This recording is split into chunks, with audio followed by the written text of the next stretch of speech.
How much of an impact do you think the playoff snub played and then finally fully going for this? Yeah, I mean that certainly this has been bubbling up. This was all a big talking point when the college football season started. So that does kind of feel like the final straw that broke the camel back, going undefeated, Mhm. still not making the college football playoff. But I don't feel bad for Florida State, T-Bob. They had their opportunity in the 90s to join the SEC. Bobby Oh, Bowden here we go. wanted no Here part we of it. go, dude. It was Here too we go, difficult. dude. I like cruising in the ACC. And heck, I mean, they're going to a 12-team format next season. So you go undefeated, you'll get right in there. But Florida State has no place in the SEC. They're not wanted in the SEC. The Big Ten may be dumb enough to take Florida State and all their shenanigans and all their behind the scenes wheeling and dealing. But if they want that trouble, go ahead, take that headache on. The SEC will never have Florida State as a member. I'll tell you that right now. Mike, do not hold the son accountable for the sins of the father. What Bobby Bowden did in the 90s is immaterial to this conversation. And look, let's be clear. While you're right about the playoffs being the straw that broke the camel's back, because the one salient argument against FSU outside of the Travis injury, which I think is flawed, the injury one, but the one salient argument was the strength of schedule, right? Like that really, I think, was Alabama's most legitimate claim. That's a direct result of being in the ACC. But this is not about the playoffs. This is about, like everything else in life, money.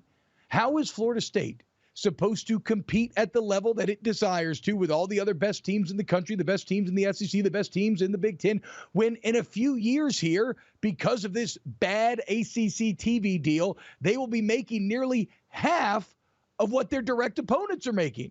Like, you are a school that views themselves like an LSU, an Ohio State, a Georgia, whoever you want to name, and yet we're telling you, okay, well, they're going to be getting $90 million a year, $80 million a year. You got to make it work on 40. That's an untenable situation.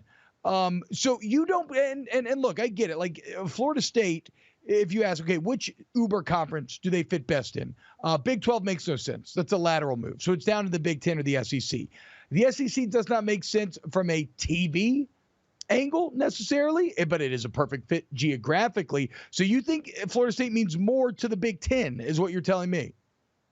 Well, I'm just telling you that they add no value to the SEC other than the geography, like you said. And I get it. They're a football school, and that's what the SEC is full of SEC football schools. But Florida State, again, no value. The leadership is poor. The grandstanding we're seeing here, this is not unique. I mean, this is year after year after year. Florida State does this type of shenanigans. They're trying to get out of the ACC. They're making it, and it's been very public what they're doing.